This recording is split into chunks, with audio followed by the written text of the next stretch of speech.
Fala aí, galera, beleza? O Paulo que tá falando ao vivo, diretamente de Orlando, Flórida, Estados Unidos, para mais um bate-papo com vocês. E hoje vai ser maravilhoso, maravilhosal, falei maravilhosal, porque nós vamos estar falando com a doutora Izzy Pinho, que é advogada de imigração aqui em Central Flórida. Lembrando que o Walter continua comigo, antes que o ciumento vai falar, cadê o Dr. Walter? Dr. Walter é o patrocinador oficial do canal Perguntas. E a Izzy é minha convidada, linda, maravilhosa, que eu também sou fã dela. Bem-vinda, Izzy. Obrigada, eu também sou fã do Dr. Walter, então tá tudo certo. Tá tudo certo. Izzy, muitíssimo obrigado pelo seu tempo mais uma vez, que a gente sabe que tempo aqui, principalmente você que é doidinha, que trabalha pra caramba, eu sei que é bem difícil pra tirar um tempinho pra conversar com a gente. Então, eu quero fazer várias perguntas, eu quero falar sobre imigração, aquela coisa toda, mas antes, bem rapidão, pra quem não conhece você, fala quanto tempo você atua, o que você faz, aquela coisa toda. De onde você é do Brasil? Sim. Então, gente, é um prazer estar aqui de novo, não é a minha primeira vez, é sempre maravilhoso estar aqui no canal Perguntas. O Paulo ajuda tantas pessoas e providencia, né, tantas informações aí para a nossa comunidade, para as pessoas que estão pensando em vir para os Estados Unidos. E meu trabalho é parecido, né, Paulo? Então, assim, de uma certa maneira eu também ajudo a comunidade a ter mais informações e preparar as pessoas que não estão aqui para imigrar para os Estados Unidos. Eu moro nos Estados Unidos há 17 anos, então já é bastante tempo. Vim para cá aos 19, fiz minha faculdade aqui, me formei em economia, um minor em business, e depois segui, né, no direito, porque para quem não sabe, o direito aqui é como se fosse um doutorado, e você tem que fazer 3 anos de direito em tempo integral depois de você ter um bacharelado. Então, assim, não é simplesmente você fazer um bacharelado, são vários anos de estudo aí para que você consiga se tornar um advogado. De onde você é do Brasil? Sou de Fortaleza. Casada, solteira? Casada. Filhinhos? Eu tenho uma bebezinha, ela tem 2 anos, a coisa mais linda do mundo, a Liv. A Lívia é lindinha mesmo. É. Casada há quanto tempo já? Eu tô casada há pelo menos 5 anos, mas juntos a gente já namorou bastante antes, então 5 anos de casado e 10 anos junto. Muito legal. Então vamos lá. Primeira pergunta que eu tenho pra você, eu quero falar sobre o famoso EB2, NIW, que muitas pessoas não sabem nem o que significa, mas sabem falar. Sim. Né? Sim. Ainda antes, eu até vou pedir pra você explicar bem rapidão o que é isso, mas e falar que é o visto da moda hoje em dia, né? Ou não? É o visto da moda. Eu acho que passam vários vistos, né, na moda nesses milhões de anos que a gente tá aqui. Mas o EB2NW, ele teve uma decisão que se chama Matter of Designer em 2017, que ele abriu o leque de possibilidades de aplicação para o EB2NW. Então, com essa decisão aí no final de 2016, né, começou a ser realmente aplicada em 2017, mudou um pouco esse cenário do EB2NW e abriu o leque. Com essa abertura do leque, daí mais possibilidade de pessoas aplicarem para esse visto. E daí ele começou a ficar cada vez mais conhecido e hoje a gente sabe que tem inúmeras aplicações aí do EB2NW junto com a migração, ao ponto que criou-se uma fila de espera, e a gente vai falar um pouco sobre isso também. Então já vamos falar sobre essa fila de espera agora. Como que tá? Vamos explicar o visto primeiro? Vamos, isso, explica, vamos lá. Desculpa, é verdade, você só falou por cima, desculpa. Então, o que é o visto? O visto você pode fazer uma self-application, então o EB2 tradicionalmente, ele é por meio de um empregador americano. O NW, que é National Interest Waiver, ele abre o leque para as pessoas fazerem o que se chama self-petition. Então, para um pouquinho, só para o pessoal entender, que você está falando bem rapidão. Então, eu falo rápido. O EB2, eu não posso pedir um visto EB2 para mim. Eu preciso que uma empresa peça para mim. Sim.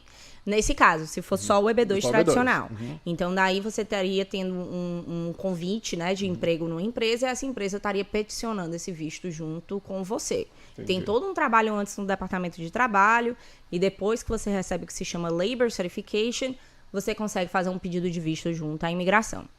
Já quando a gente adiciona esse National Interest Waiver, significa que, porque é do interesse nacional a sua vinda para os Estados Unidos, você não precisa de um empregador americano e você pode fazer essa aplicação sozinho. Por exemplo, quando eu faço essa aplicação, eu estou falando para os Estados Unidos que, olha, eu sou muito bom nisso daqui e vocês precisam muito, vocês vão ter muita vantagem de me ter aqui nos Estados Unidos. Você vai ter que demonstrar várias vantagens nesse projeto, né? O que é que você vai vir fazer aqui? Né? Ainda tem essa questão. Então, o EB2NW, ele é tradicionalmente para pessoas que ou têm uma graduação avançada, e o mínimo de uma graduação avançada é você ter uma formação, um bacharelado, mais 5 anos de experiência progressiva. Isso, né, para os brasileiros não é uma coisa muito difícil, porque né, a grande maioria das pessoas que aplicam para o EB2NW, eles vão ter aí uma graduação e pelo menos 5 anos de experiência progressiva. Mas se você não tem uma graduação, você também pode aplicar se você consegue demonstrar se você tem habilidades excepcionais na sua área. E o que é isso? Excepcionais. Excepcionais, né? Aí tem uma lista de coisas que você pode né? Que você pode demonstrar dentro dela que você tem alguma graduação, mas pode ser que essa graduação você não tenha, né? Todos esses anos de experiência, ou que você tem um curso técnico, que você tem pelo menos 10 anos de experiência na sua área, que você consegue demonstrar que você tem um salário acima da média, né, que realmente demonstra as suas habilidades excepcionais, que você está, que você tem membership, sabe, porque vai vir as palavras todas em inglês, sim. Mas normal. Que você tem membership em alguma associação profissional que seja dentro da sua área, licença para praticar a sua profissão, entre outras coisas. Então, essas habilidades excepcionais já começam certa subjetividade no caso, né? Porque vai depender do oficial entender que aquilo que você está argumentando mete aqueles critérios da habilidade excepcional. Então, se você tem uma graduação mais 5 anos de experiência progressiva, normalmente é algo mais simples de você argumentar. Mais a habilidade excepcional a gente também tem sucesso, dá certo, mas varia de caso a caso e você precisa que alguém realmente ali analise e veja se você tem evidências suficientes para comprovar essas habilidades excepcionais. Essa é só a primeira parte. Sim. Né? Então, esse é o EB2. Minimum Qualifications. Então, as qualificações mínimas para você se qualificar para um EB2 seria isso. Esse é o NW, esse que você está falando. O EB2. O EB2? O EB2 geral. Já se eu vou fazer a minha aplicação sozinho, sem um empregador, e eu preciso agora, né, demonstrar o interesse nacional, o interesse nacional ele entra exatamente dentro desse Matter of Dinosaur, que é o caso que eu citei no começo. E daí eu vou ter que demonstrar o quê? Eu vou ter que demonstrar que o que eu vou vir fazer nos Estados Unidos tem mérito substancial, que eu estou bem posicionado, que tem mérito substancial, interesse nacional, que eu estou bem posicionado para executar aquilo que eu vim fazer dentro dos Estados Unidos e que, no todo, justifica eu não precisar de um empregador americano e não ter que passar por toda aquela determinação de trabalho junto ao Departamento de Trabalho americano. Então, é um bar bem high que a gente tem que demonstrar. E cada vez mais, eu acho que conforme os anos vão passando e os oficiais vão ficando mais confortáveis nas decisões dos casos dele, eles vão ficando mais particulares nas argumentações que a gente recebe da imigração. Então, não é algo fácil, gente. Tem uma subjetividade, pode ser que certos casos, né, deem certo e certos casos não deem, mas se você vai aplicar para um EB2NW, você tem que estar confortável que tem um potencial desse caso ser negado. Mesmo que o caso seja forte. Mesmo que seja forte, ele pode ser negado porque não é você faz isso e abriu a porteira. Não. Tem um ser humano que vai verificar e entender da forma dele. E você pode apelar? Pode. Por exemplo, esse cara não entendeu, esse cara nem leu minha petição, não é possível. Olha, ultimamente as decisões têm vindo bem específicas nas argumentações. E mencionando evidências específicas do caso. Então, assim, essa questão do não ler, eu te diria que talvez um requerimento para mais evidências. Mas na decisão em si, eu não tenho visto decisões ultimamente que elas não sejam bem argumentadas. Entendi. Então, isso dificulta a apelação, né? Porque tem já uma subjetividade intrínseca no caso, porque interesse nacional também não é definido por lei. É algo que a gente tem que demonstrar dentro desses 3 prongs do caso, né? Que eu expliquei agora. E isso causa uma subjetividade muito grande, até porque o tempo também. Então, uma decisão a gente está falando no final de 2016. Então, a gente só tem 2017, 18, 19, 20, 21, 22 e agora a gente está em 23 de aplicação dessa jurisprudência. Então, na aplicação dessa jurisprudência, a gente também não tem tantos milhões de anos aí de decisões e de aplicação de toda essa ideia aí desse caso. E por isso eu acredito que a subjetividade ainda é maior. E o fato de você ter um oficial do outro lado que vai estar analisando aquele caso e decidindo se tem evidências suficientes ou se o projeto ele é bom o suficiente ao ponto de se elevar a um interesse nacional. E quando as pessoas vêm para cá, esse processo demora quanto tempo, mais ou menos? Eu acho, em média, né? Tu diz depois de protocolado. Eu vou dizer que dentro do escritório, mais ou menos aí uns 6 meses para você conseguir construir o caso. É mais ou menos a média que a gente vê nossos clientes, entre eles conseguirem todas as evidências, cartas de recomendação, construir o plano, né? Qual é o projeto que eles vão fazer aqui, normalmente inclui uma carta de um especialista, existe toda uma tradução envolvida e a criação da petição. Então, mais ou menos lá no escritório, uns 6 meses na criação do caso. E hoje, eu acho que a análise inicial do I-140 está em média aí de uns 6 a 12 meses. Então, e aí eu lembro que eu vi o Dr. Walter Santos, ou você falar alguma vez, que quando você entrar com seus processos, você tem que estar, se você estiver nos Estados Unidos, você tem que estar em status legal. Sim. Você não pode ter feito um overstay, você não pode ter passado o teu tempo. Sim ou não? O overstay, ele causa vários problemas, né? Então, assim, idealmente, para que você não tenha a vir mais problemas ou até o que se chama bars to adjustment, ou seja, proibições para que você possa pedir o seu green card, o ideal é que você realmente se mantenha legal. E essa sua legalidade, ela é extremamente importante para que você obtenha o seu green card. Então, sim, eu diria que a resposta é sim, você tem que se manter legal. E é onde entra a fila de espera. Ai, por isso. Né? Por quê? Porque hoje a gente tem mais casos aprovados do que existem números de green card para um EB2. Seja ele... Tem números por ano? Sim, tem cotas anuais. Cotas, uhum. E se tem cotas anuais, então, com essa demanda muito grande da procura do visto, gera uma fila de espera. Entendi. E essa fila de espera, ela começou em dezembro do ano passado, pelo menos, né? Nesse período agora. E ela tem retrocedido. É uma fila de espera que ela não necessariamente só anda pra frente. Ela tanto pode andar pra frente, quanto ela pode andar pra trás. E como andar pra trás? Então, por exemplo, em dezembro, eles estavam... Você só tinha a possibilidade de pedir o ajuste de status, ou seja, o green card, né? Você pode... Porque eu vou explicar um pouquinho pra não ficar confuso. Existem 2 grandes formulários nessa aplicação do EB2NW. Tem o I-140 e, se você estiver aqui dentro dos Estados Unidos, o 485. O I-140 é o pedido. Eu me qualifico para o visto? Então, é bem assim, né? Eu me qualifico para um visto, mas por mais que você esteja pedindo um visto, você não recebe o visto. O benefício da aprovação do caso é um green card. Então, o outro formulário, que seria o 485, seria o pedido antecipado de green card mediante a aprovação do I-140. Que é a melhor coisa que tem. É mais rápido. Não é que seja mais rápido. É só uma possibilidade que você tem de fazer esse pedido antecipado de green card para que você se mantenha legal dentro dos Estados Unidos com esse pedido antecipado de green card e não tenha que ter uma outra estratégia migratória. Ah, entendi. Tipo, daí eu não preciso trocar de visto, fazer um visto estudante, essas coisas. Exato, só que você também fica no limbo. Então, se esse caso ele é negado, o que é que eu faço agora, né? Eu fico aqui legal nos Estados Unidos somente mediante o 485 que está pendente.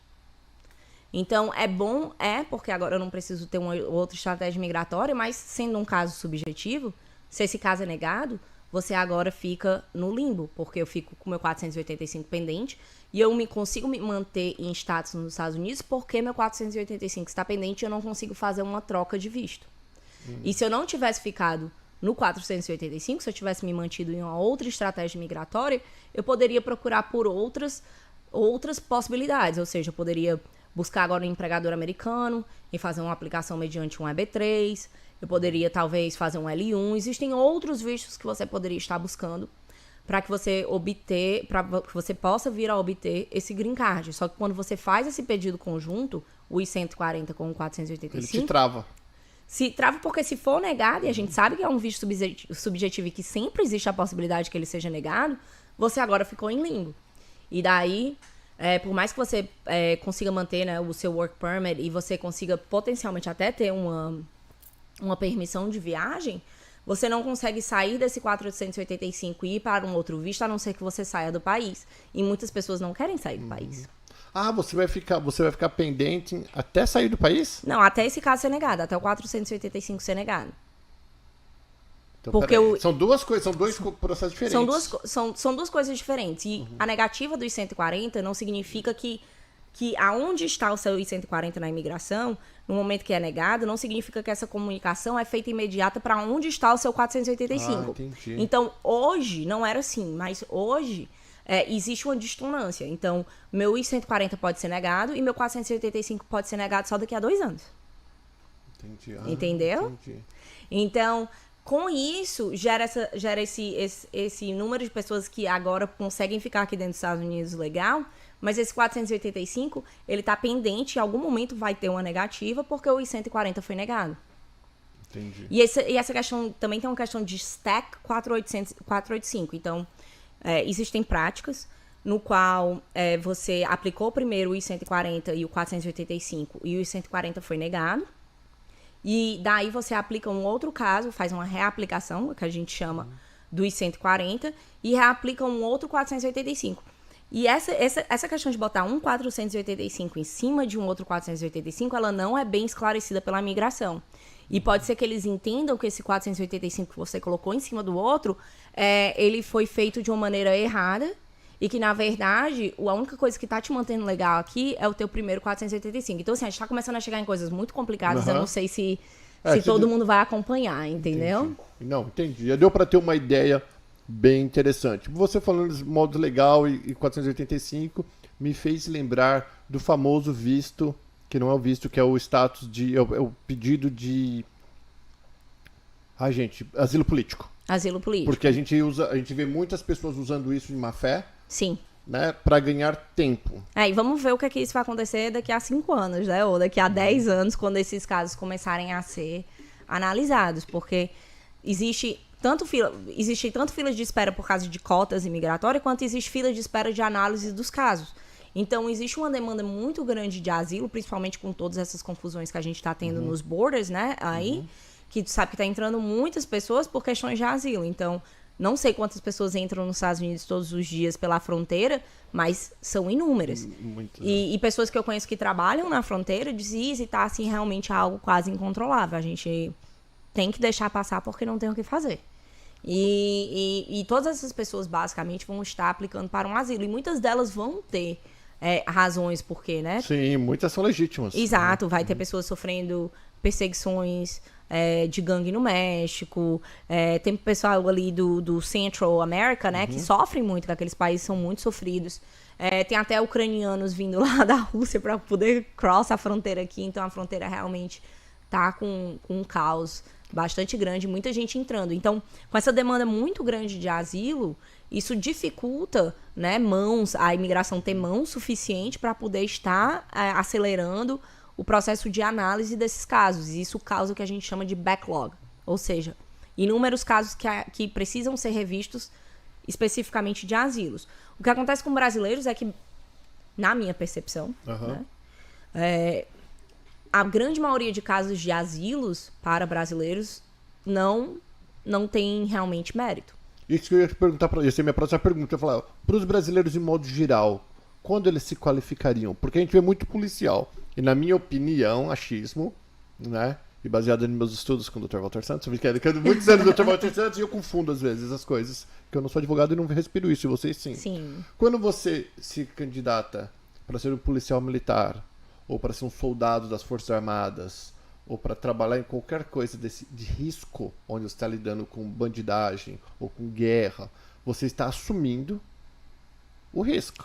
Mas você não necessariamente está assumindo um risco de perseguição. Tá, né? mas o governo, que nem o governo do Brasil, eu já argumentando aqui, já vamos ter uma...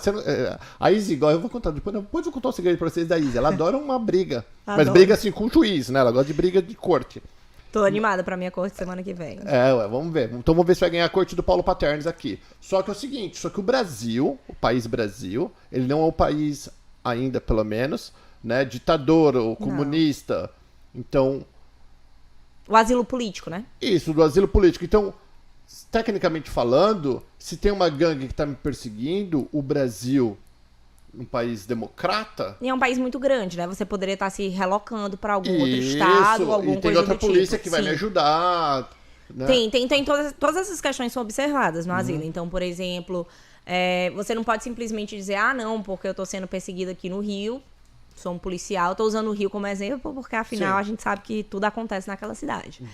E daí, por causa disso, agora eu quero mudar para os Estados Unidos. Um dos argumentos que poderiam vir da imigração é o fato da pergunta mas você não poderia ter alocado para algum outro estado dentro do Brasil? Né? Porque o Brasil é um país muito grande. Sim. Tem outros países que são muito pequenininhos e que sofrem asilo político, tipo Venezuela é um país pequeno. Né? Então, se eu mudo para outro estado, talvez seja só 1-2 horas de carro e no Brasil não é, né? Se eu saio do Rio e vou para Fortaleza... É uma boa. São vários países no meio, né? Até chegar lá. Então, isso pode ser um argumento. Então, você tem que ter uma história que seja muito verídica e que você tenha comprovações daquilo que você está dizendo, para que você consiga chegar ao nível ali que você realmente precisa demonstrar dentro do asilo. E são poucos casos para brasileiros, tá? Talvez, vamos supor, que me vem à cabeça, talvez... O gay. Por exemplo, o Brasil, ele deixa os gays se casarem, eu não sei como fala, antes dos Estados Unidos. Sim. Então, eu sou gay... Então, e tem uma cultura gay muito forte. Sim, no Brasil tem uma cultura gay. Eu sou gay e estão me perseguindo que eu sou gay. Não, isso não seria suficiente. Eu não pegaria esse caso se fosse só os fatos básicos do que você estava me contando. Mas vamos dizer que tem uma família, tá? E que... tô tentando criar a história aqui na minha cabeça. Mas vamos dizer que tem uma família. Nessa família tem um ex-marido muito louco, que já fez inúmeras ameaças para a esposa, independentemente se ela conseguiu medida protetiva ou não, se ela mudou de estado ou não. Aquela perseguição ela é constante. Ela é constante. Talvez isso a gente consiga levar a um nível de asilo, porque não importa... Mas e o policial? Liga pra polícia, no caso eu falaria, se eu fosse aqui dos Estados mas Unidos. existem facções, né? Por exemplo, no país. Então, tem casos de policiais que, por exemplo, independentemente do estado que você se mude, a facção vai estar lá. E eles podem só fazer um telefonema pra quem for lá, o chefe da facção. Não sei como é que funciona, né, gente? Mas... Só mandar um zap. Mandar um WhatsApp lá pro bandido da facção daquele outro estado. E eles podem também lhe perseguir, né? Vamos supor que você matou, como você estava agindo como policial, e você matou alguém importante naquela facção. Ou você prendeu, ou você fez um investigante para aquela facção, e a facção agora... quer te pegar. Lhe prometeu morte, entendeu? E sua casa foi baleada, e tem ameaça de morte pro seu irmão, pra sua avó, pra sua tia. E não importa onde você vai estar no país, aquela perseguição vai continuar. Então, isso também talvez seria um caso que chegaria ao nível de asilo. Tá. Quais são os vistos, deixa eu contar nosso tempo, quais são os vistos mais pedidos pelos brasileiros, né? Que o brasileiro tem a mudança de status para estudante, que a gente sabe, né? Quais são os... Mudança de status para estudante, então muito brasileiro vem com visto de turismo e decide ficar. Independentemente se com esse, né, se fazem uma mudança para o visto de estudante, eles não podem sair do país, porque é importante que seja dito. Se você não vem com visto de estudante estampado no seu passaporte, e você vem para cá e faz essa mudança de visto aqui, você se chama uma prisão. Por quê? Por que essa prisão? Porque, independentemente se você é o aplicante, o cônjuge ou o filho, você agora não tem a possibilidade de simplesmente entrar e sair do país. Se você sai do país, agora você tem que fazer esse pedido de visto no consulado mais próximo da sua residência. E muitas pessoas têm medo que seja negado. Sim. Então você vive uma certa prisão. Não é uma prisão, mas é uma certa prisão. Você pode sempre sair, mas não entrar aqui na garantia. Não existe garantia de volta, né? Então é uma certa prisão que essas pessoas vivem aí durante alguns anos até eles conseguirem se legalizar. Diria que visto de estudante é muito, muito para brasileiro. EB1, tem inúmeros brasileiros extraordinários que se qualificam para o visto EB1. Eu adoro escrever visto EB1. Fala sobre o EB1 então, rapidão. Certo. Então o visto EB1, na sua grande maioria, vai ser para pessoas que tenham habilidades extraordinárias. Então a gente está buscando aquele 1% mesmo, né? A gente está buscando aquela pessoa que vai ter muita comprovação. Mais uma vez, o que é habilidade extraordinária? Né? Vai ser mais do que a excepcional, com certeza. Mas a gente está buscando pessoas que tenham premiações nacionais ou internacionais, que tenham saído na mídia, que tenham uma relevância, que consigam demonstrar contribuições originais ou para a sua área ou para certas empresas. A gente já fez EB1 para dentista, para empresário, para artista. Então, acho que o EB1 mais tradicional seria atletas e artistas. Tá? Tem bastante. Tradicional que você fala porque tem muitos. Tem muitos. O último EB1 que a gente ganhou foi de ele é um coach de jiu-jitsu. Ele tinha várias premiações internacionais e nacionais. E daí ele foi para Arábia Saudita para poder teach jiu-jitsu para as Forças Armadas de lá. E ele tinha uma carreira realmente para contar. E tinha vários atletas que ele já tinha treinado que também tinham obtido bastante sucesso. Ah, que legal. Então, agora, esse nós estamos falando de qual? O EB1. O EB1. Ele e os Estados Unidos, é uma petição que você não precisa de empregador também? Você não precisa de empregador. Você pode ter um empregador, mas você não precisa. Você fala, é mais uma que você fala, eu sou maravilhoso. Agora, você sabe, isso é o NW? Eu amo escrever. O NW é fraco. Eu sou muito melhor do que eles. Você tem que ser bem melhor. Né? E também funciona para empresários, tá? Então a gente sabe que existem inúmeros empresários brasileiros que são super reconhecidos e é um visto que funciona bem para empresários também. Então é um visto para famosinho. Sim. Praticamente. É o famoso daquele meio, nicho. daquele nicho, entendeu?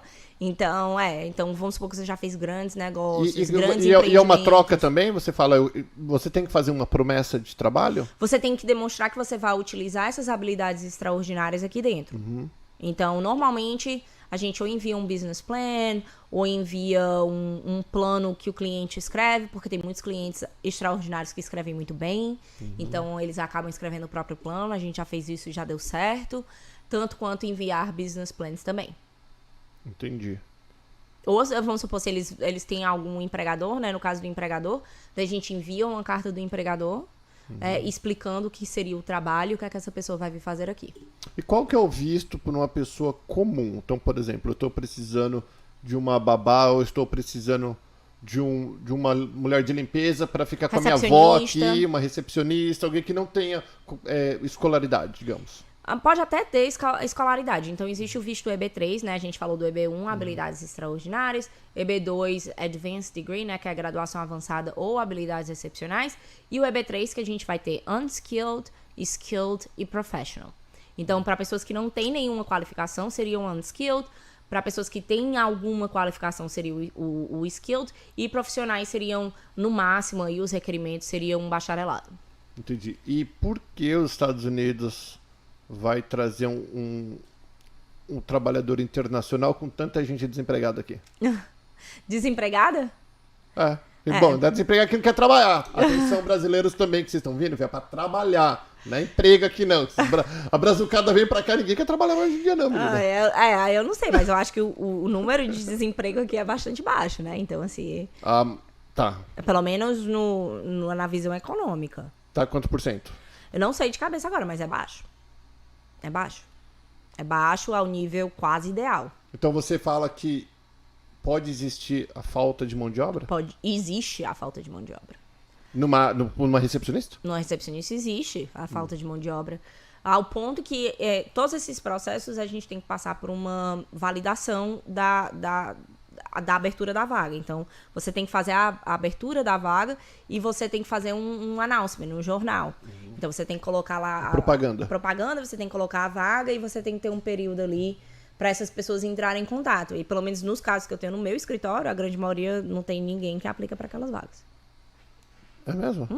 É porque vocês colocam no jornalzinho que ninguém lê também, né? Orlando Sentinel. Normalmente, se é aqui ou se é em outros estados, não tem que ser de grande circulação, não é qualquer um, não. Não pode colocar em qualquer jornalzinho? Não, tem que ser de grande circulação. O Orlando Sentinel, pelo menos aqui, seria o mais conhecido. E o salário, quem determina é? O Departamento de Trabalho. Então não dá para eu ser explorado? Não pode. Não pode. É tudo determinado pelo Departamento de Trabalho, é baseado numa média de salários locais baseado naquele zip code. Nosso zip code é o nosso CEP, né? Seria o CEP do Brasil. Então, baseado naquela área, na posição e nas qualificações que você está pedindo, quanto é que seria a média ali que aquela pessoa estaria ganhando e muitas vezes está no high side. Então, assim, o salário ele não é baixo comparado com a posição ofertada, não. Entendi. Deixa eu falar, aqui nós sabemos que nos Estados Unidos hoje tem mais de 13 milhões de indocumentados. Tem mais gente legal aqui do que em Portugal inteiro. do que a população inteira de Portugal. Quais são as complicações... Porque a gente sabe, eu já fiquei overstay aqui. Né? Eu fiquei 4 anos overstay. Overstay, gente, é que você vem com a promessa de voltar e não volta. Você foi inspecionado também, né? O que tem uma grande diferença, porque existe o indocumentado inspecionado e o documentado que entrou ali pelaquela fronteira e nunca viu nenhum oficial e a gente talvez nem saiba que ele está aqui. E que existe uma grande diferença também nas obtenções do visto, porque se você vem e você não é inspecionado, por exemplo, você deve ter vindo com visto de turismo e não deve ter cuidado do visto por alguma razão e deixou expirar. Mas se você entra pela fronteira, isso também cria várias outras barreiras para você conseguir ajustar o seu status. Até mesmo se casando? Até mesmo se casando. Você tem que pedir perdão. E é só falar, perdão, desculpa. É tão fácil. Então... Quais são as implicações? Óbvio que é deportação, mas nós sabemos que também é impossível deportar 13 milhões de pessoas. E não somente, né? Todas essas pessoas aí estão no mercado de trabalho, Sim. porque o imigrante vem pra cá pra trabalhar. Sim. Então, assim, eu tenho um quê com os Estados Unidos, é que, tudo bem, e tem muita gente, muitos presidentes aí, e eu, Paulo, a gente diverge nessa ideia, mas existem muitos presidentes que eles fazem as campanhas deles baseadas nas mudanças imigratórias que eles vão fazer, ou como é que eles vão acochar aí esse rumo imigratório. Mas por que os Estados Unidos deixam essas pessoas entrar? Por que não tem nenhuma penalidade quando essas pessoas ficam fora de status, ninguém vai atrás delas? Tá aí o mercado de trabalho todinho acolhendo essas pessoas, recebendo essas pessoas pro trabalho. Né? Porque precisa, então também é cômodo, né, por país. Claro, óbvio. Não, sabe o que eu acho?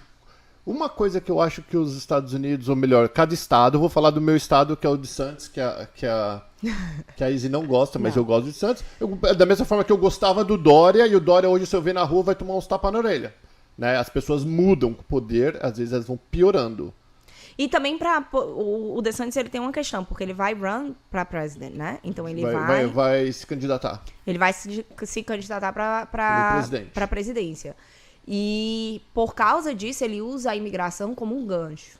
Então, né? Ali para poder abordar aquela parte ali dos republicanos que gostam de escutar aquela retórica. Agora, deixa eu te falar, não existe, na minha opinião, uma fórmula que ficaria bom para todo mundo falando de imigrante legal. Até porque você não tem como governar um país tão grande como os Estados Unidos e achar que as suas decisões vai ser boa para todo mundo. Para todo mundo, não vai. Então, eu como presidente dos Estados Unidos, na imigração, a primeira coisa que eu faria, eu daria carteira de motorista para todos os imigrantes, para todas as pessoas. Pois o DeSantis está querendo... É parar, então. E até assim, se você tá aqui indocumentado, vamos supor. Gente, o que ela vai falar é não é a lei, é um projeto. Projetos. Vamos supor que o que acontece, né, gente? Agora vamos falar do que é que acontece. Aqui na Flórida, você não consegue... É muito difícil você conseguir carteira de motorista, né? Existem... Por 6 meses. Portanto, eu tô em 94, só 6 meses. Exato. Ou você tá legal ou você não consegue carteira de motorista. Basicamente é isso. Só que existem outros países que acomodam pessoas... Outros estados, quer dizer. Desculpa. Outros estados. Eu falei país. Mas tem outros estados que acomodam imigrantes indocumentados melhor. Por exemplo, vamos usar a Califórnia como exemplo. Na Califórnia, mesmo que você esteja indocumentado, você consegue uma carteira de motorista. Isso aí. Então, existem pessoas que moram na Flórida, mas que vão para a Califórnia pegar suas carteiras de motorista e voltam para cá. Então, o que é que o DeSantis está querendo fazer? Ele não está querendo aceitar nenhuma dessas carteiras. E ele vai querer que o policial, aí é onde entram vários conflitos, né? Porque aí ele vai querer o policial vai dar poder de imigração para o policial, não faz nem sentido. O policial vai investigar se essa pessoa é documentada ou não é documentada, para checar se a carteira é válida ou não. Eu não sei como é que isso vai eu também ser não sei. na prática, Agora, se qualquer policial perguntar para mim qual que é o teu estado obrigatório, eu vou falar isso. Vou falar assim, desde quando tem que falar para você? Exato. Já é uma discriminação. Agora, imagina, para os americanos, em modo geral, né? E você é casado com um americano, você sabe. O ilegal é o mexicano, ponto. Se você tiver cara de mexicano, tu é ilegal na cabeça do americano. Mas tem a questão da língua também, né? Então, assim... Não, mas tô falando pra você... O visual. Pra visual. O visual. Mas vamos supor que você infringiu alguma lei de trânsito. Passou no farol vermelho, sem querer. E você vai ser parado por causa disso porque o policial tava olhando. Daí já não é mais uma questão de fisionomia. Vai ser uma questão de fala também. Né? Porque agora eu tenho que conversar com um policial. Entendeu? Então ele pode notar, você é imigrante. Então, cadê sua carteira? Sua carteira é da Califórnia, tá? Mas cadê teu passaporte? Cadê teu visto? Tu tá aqui como? Até mesmo porque a carteira que a doutora Izzy está falando, ele não é uma carteira de motorista, é uma permissão para dirigir. E ela só é aceita, até mesmo na Califórnia, com o teu passaporte. Ela não é válida como um ID, como uma identificação, como um RG. Então, todo mundo que tem essa permissão de dirigir, seja Califórnia, Connecticut, New York, são 13 ou 14 estados hoje, se eu não me engano, que já estão dando. São bastantes estados. São bastantes. Você tem que andar com o seu passaporte. Isso é uma coisa chata. Mas voltando, isso em relação ao policial, agora imagina vocês. Você tá aqui legal, e aí teu marido te dá umas porradas. Você vai chamar quem? Porque eu não posso chamar a polícia. Porque eu chamo a polícia, além de eu ter tomado as porradas, ainda vou ser deportada. Eu acho que gera muitas complicações. Então não pode acho uma loucura muito grande. Eu acho que você não pode impedir as pessoas de buscarem os seus direitos porque elas estão indocumentadas, principalmente quando o país acomoda essas pessoas. Exatamente. Porque existe uma acomodação dessas pessoas pelos Estados Unidos, isso já é cultura nos Estados Até Unidos. no hospital ele tá querendo que Todos os cantos. Ele tá querendo que o totalmente oficial... não faz nem sentido o que ele tá pedindo. O que ele diz é porque ele quer saber qual é o custo dos indocumentados para os taxpayers, na questão do hospital. É isso que ele usa. Mas o indocumentado, ele paga taxas. Ele paga taxas de inúmeras maneiras, entendeu? E se você for em qualquer restaurante ali daquela International Drive, você entrar na cozinha... Construção, landscape, quem corta a nossa grama, que limpa a nossa piscina, nos restaurantes. Quem é que vai fazer tua comida, quem é que vai fazer o dishwashing, limpar os pratos lá. Na verdade, na sua grande maioria são imigrantes e na sua grande maioria são imigrantes indocumentados. Pois é. Pelo menos na minha experiência, eu trabalhei em restaurante anos e anos e anos e a grande maioria dos restaurantes todos que eu trabalhei, a cozinha era toda indocumentada. Então eu não tô falando só de brasileiros. Não tô falando só de brasileiros, não, não. porque eu nunca nem não era nem restaurante de brasileiro, era restaurante grego, restaurante isso, restaurante aquilo. E a cozinha era toda Central America e era toda indocumentada. Pois é, nós precisamos de pessoas para trabalhar. Seria legal também. Então, voltando, eu com presente, eu daria carteira de motorista para todo mundo. Por quê? Aí eu já sabia onde eles moram. Só para começar, já é vantagem Não, já é vantagem. Não tô falando que eu vou buscar. Mas é um controle. Até porque não tem nem condições de buscar essa galera toda, entendeu? Não tem condições. E o custo dos serviços vai para onde? Se agora você prende todo esse pessoal, economicamente falando. Quais são os benefícios de você manter pessoas indocumentadas no país? Agora, o que eu faria e o que eu vou votar para quem fizer, o presidente que fizer, eu vou votar o governador. Simples. Você cometeu um crime e foi condenado. Bum.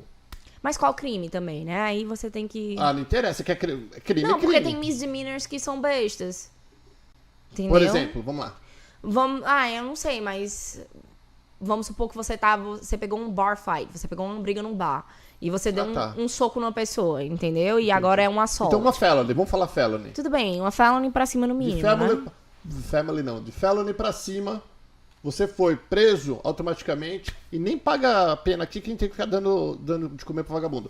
Manda de volta. Mas eu só acho que precisa ter medidas protetivas da outra maneira. Por exemplo, por que a gente tá deixando todas essas pessoas ficarem indocumentadas?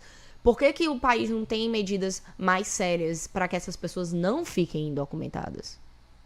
É aonde eu me questiono se esses tapa-buracos do outro lado realmente fazem sentido, se não existe uma prática séria para que essas pessoas não fiquem documentadas. Por que não tem... por que não existem... Eu não sei, teria que pensar, né? Vou escrever um projeto de lei onde eu faço um doutorado e faço um projeto de lei baseado em imigração. Mas por que não existem disadvantages? Desculpa, às vezes as palavras não vêm em português. Desvantagens de ficar ilegal. Mas existe, né? Desvantagem. Existe, mas... Você pode passar 20 anos ilegal aqui e nada acontecer com você. Conheço vários. Tenho amigos ricos, ilegal, rico. Sim, tem vários. Se tu for lá pra Boston, então, uau. É uau. Sim. Eu fui pra Boston muito ano passado e o número de pessoas lá indocumentados e que tem empresas relevantes é muito grande. Muito grande. E empresas aí dando green card pra outras pessoas por meio de AB3. É isso aí. E o dono sem documento. E eu já perguntei para uns donos, eles falaram, se deportar a gente vai para Portugal, já fizemos meu dinheiro mesmo. Eu já fiz meu dinheiro, já tô com minha casa construída lá no Brasil, já tô bem, isso e aquilo, eu tenho as pessoas aqui para cuidar do meu negócio e pronto. Ele disse, se eu não fui deportado até agora, 20 anos depois. É verdade. E também, porque as pessoas, se você ficar ilegal, Austrália, difícil, Canadá, difícil, Inglaterra, na verdade, em toda a Europa, muito difícil de ficar ilegal. Os Estados Unidos é o melhor país para ficar ilegal. É o melhor. Então isso é onde me irrita, né, um pouco, é porque, vocês, agora todo mundo quer ter medidas, o que fazer, se a pessoa isso e aquilo, mas por que a gente não tá tratando a questão da pessoa não ficar ilegal? Entendeu? Por que ela consegue alugar uma casa? Por que ela consegue comprar um carro? Por que ela consegue colocar os filhos na escola? Por causa disso e aquilo. Então você tá aí liberando um de questões para que a pessoa crie uma vida aqui. Mas todo mundo que vai se candidatar para presidente vai tentar alguma coisa. Vai com a conversa da imigração. Tá, mas por que vocês não estão cuidando disso antes da pessoa ficar ilegal? Mas escola eu acho que mesmo documentado ele tem que ir na escola, senão a gente vai estar criando Tudo criminal. Bem, eu não tô dizendo que não tem, eu tô só falando vantagens que estão aí para todo mundo. Verdade. Vamos mudar, falar outra rapidinho, que deixa eu ver quanto tempo tem. Tem 5 minutos. Ai, então passou muito rápido. Você fala bastante, a gente gosta também. Vamos lá, então vamos falar. Eu ouvi dizer que dá pra, mesmo quando você acaba fazendo um overstay, que você passou do tempo, que dá pra fazer um pedido de retroativo. Dá, até ganhei um essa semana, depois que tu foi lá no escritório. É. Foi. Então me conta. Nesse caso, foi um caso muito sério, Explica na verdade. o que eu falei pra quem, em tuas Certo. palavras. Então, vamos supor que você veio para os Estados Unidos e, por alguma razão, você veio com visto, vamos dizer, com visto de turismo e você deixou os 6 meses passar, tá? Existem várias situações que vêm na minha cabeça que isso poderia ser possível. Vamos supor que eu sofri um acidente e passei meses no hospital e meu status migratório era a última coisa que veio na minha cabeça, né? Isso é uma possibilidade. Vamos supor que eu contratei um paralegal ou um advogado e eles não entrarem com pedido a tempo pra mim. Paralegal, já vi várias. Existem várias histórias de terror assim, né? Mas vamos dizer que seria uma opção, tá? Então, existem situações que você pode ter perdido esse prazo e que você poderia pedir um pedido retroativo. Só que nesse pedido retroativo, você não pode ter infringido outras leis imigratórias, porque se eu vim com visto de turismo, eu não podia estar trabalhando. Então, como é que eu me mantive aqui durante esse tempo? Qual é a razão pela qual que isso aconteceu? O caso que eu ganhei essa semana foi uma pessoa que, na verdade, se passou pelo meu escritório, vendeu um serviço imigratório. Mentira. Te juro, foi um babado. Vendeu um serviço imigratório para essa pessoa. E daí essa pessoa achava que eles tinham cuidado de tudo pra eles. Quando ela me ligou, achou o telefone do meu escritório, de alguma maneira que ligou lá pro escritório, eu disse, minha senhora, você não é minha cliente. Nossa. Acontece, gente, cuidado. Aí eu disse, você não é minha cliente, mas o que eu posso fazer por você é tentar reaver o seu status baseado nisso aqui. Então, vamos fazer uma denúncia pra polícia, vamos escrever um statement, eu escrevo um statement pra você também, né, contando a história, vamos detalhar tudo isso aqui, vamos pegar sua comprovação financeira pra demonstrar que você não precisou tá trabalhando ilegal aqui pra se manter, e vamos pedir pra imigração pra que eles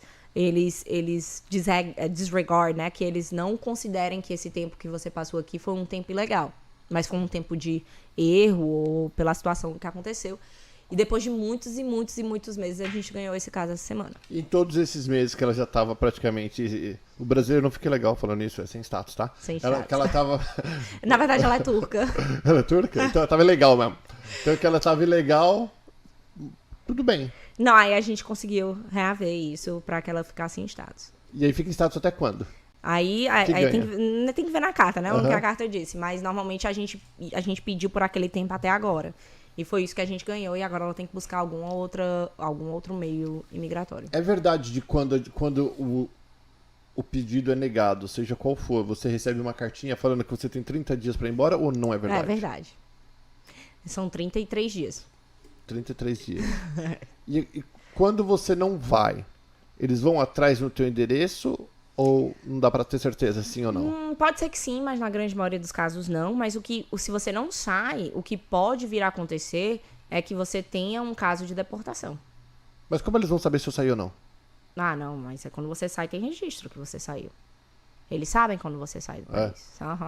Então, se você não sai dentro desse período, na verdade você tem 6 meses. Só que você tem 6 meses, os seus vistos que você tinha antes vai ser cancelado se você não saiu dentro dos 33 dias. Então,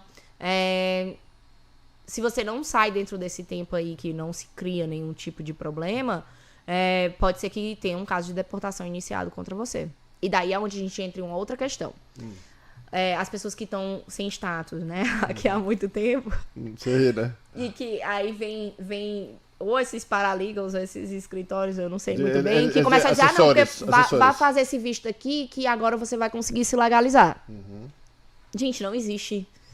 Não existe. Esse visto aí. Não, assim, sem você pedir perdão e você ter razões para pedir perdão, não existe maneiras de você se legalizar por meio de visto, certo? A não ser que isso vire um caso de deportação e você venha pedir para que, naquele caso ali de deportação, eles considerem que você deveria estar aqui e não deveria estar fora. Então, perdão por meio do seu caso de deportação. Então, é uma coisa complicada. Não existe maneiras mágicas de uma hora para outra, sem nenhuma mudança legislatória, que você pode simplesmente se legalizar. Então, quando a pessoa vem com essas maneiras muito mágicas de legalização, eu não acreditaria. Eu checaria 1, 2 vezes, pediria outras opiniões antes de iniciar um caso imigratório que poderia me levar para uma deportação. Porque vamos supor que eu já passei 10 anos aqui legal. E até quietinho. Tô quietinho. Ninguém tá te vendo. Ninguém tá atrás de ti. Ninguém nem quer nem saber se tu tá aqui. Aí tu começa um caso migratório. Aí agora teu caso foi negado. Aí começa um processo de deportação contra você. É algo complicado. É triste. Tá.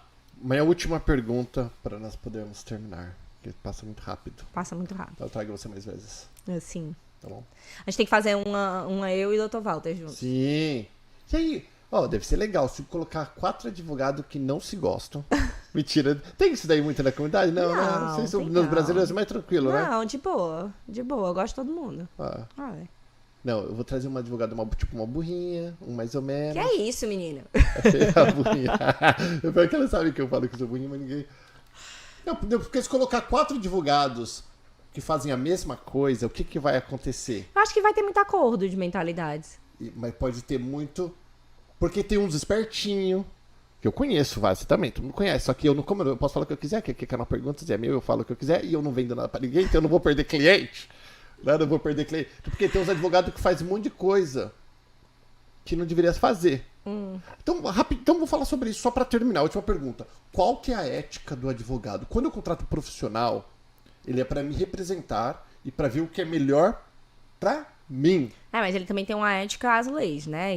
E às cortes. Então, assim, eu tenho tanto uma ética ao meu cliente, como eu tenho uma ética de uphold às leis do país. Então, no caso, por exemplo, do asilo político, eu não acho ético simplesmente protocolar qualquer tipo de caso sem ter mérito e fazer uma enxurrada de casos só porque aí o cliente pediu. Na imigração só porque o cliente pediu. Então, eu acho que tem que ter um balanço entre as duas coisas. Entendeu? Então, gente, todos esses advogados que vocês vão e fazem, que eu conheço várias pessoas que usam esses advogados, que você sabe que não tem caso. E eles também sabem, você sabe, fala, não, eu sei que não tem caso, e eles estão fazendo, são advogados que não têm ética, que eles não estão já fazendo as coisas de acordo com a lei, porque para eles pedirem qualquer coisa tem que existir mérito, né? Para eles, pelo menos eles tentar vender a ideia. No mínimo um mérito pouquinho. mínimo, né? Ali, assim, aquele o que é que vai, o mínimo que iria passar. Eu acho complicado você pegar casos completamente sem méritos. Só pra ganhar tempo. Então vou fazer outra. Já que não vai terminar nunca, mas eu preciso terminar. Vai. Pra ganhar tempo. Quando eu entro com... Porque o que eu ouço muito, né, da comunidade brasileira, principalmente quem tá aqui, que ninguém quer ser legal, a palavra legal é muito pesada. Sim. Né? Por isso que inventaram o sem status, que é pra soar mais leve. Quando você entra com pedido de asilo político, que nós estamos falando, e aí você consegue, aparentemente, já ganha rapidinho a tua autorização de trabalho, social, pode tirar a tua carteira de motorista, e dizem que 4, 5, às vezes 6 anos, depende, é o que demora até chegar você na fila, que é uma fila muito longa. Tem todo esse backlog Neste aí. meio, se eu caso, ou se eu tenho uma oportunidade de trabalho, eu posso mudar o status ou não? Se você não ficou... do casamento depende, né? Se é green card holder, se é cidadão americano. E no caso do trabalho, é se você ficou ilegal aqui ou não ficou ilegal, você poderia estar mudando. Mas essa entrevista provavelmente vai ser fora do país, a não ser que você esteja casando com um cidadão americano. Mas, no caso do asilo, você ainda vai ter que demonstrar ali que aquele asilo ele não era frívolo. Então, como é que esses casos que estão acontecendo agora vai play out, vai acontecer daqui a alguns anos, cenas dos próximos capítulos. Então, atenção, advogados de imigração, que você tá ruim pra você, já comece a se especializar em corte de deportação, que daqui a uns anos você vai bombar. Vai bombar. Não é verdade? Acho que daqui a alguns anos a deportação vai estar bombando mais ainda. Também acho. Principalmente por esses casos... Frívolos. Que é os... O que significa frívolo? Frivolous. Frivolous são casos que não tem não mérito. Tinha mérito. Muito legal. Izzy, mais uma vez, muitíssimo obrigado, menina. Todas as informações do escritório da Izzy estão na descrição desse podcast ou do vídeo, onde você estiver vendo ou ouvindo a gente. Você vai lá, entra em contato, fala com ela, fala com a equipe, um escritório grande que vocês... Deixa eu ver. Vocês já viram. Esse bate-papo é depois do que nós gravamos lá. E é isso. Obrigadão, Izzy. Beijo. Gente, muito obrigada. É um prazer estar aqui com vocês. E qualquer hora aí que o Paulo me convidar, eu volto. Tá bom, beijinho. Tchau, tchau. Beijo, tchau, tchau.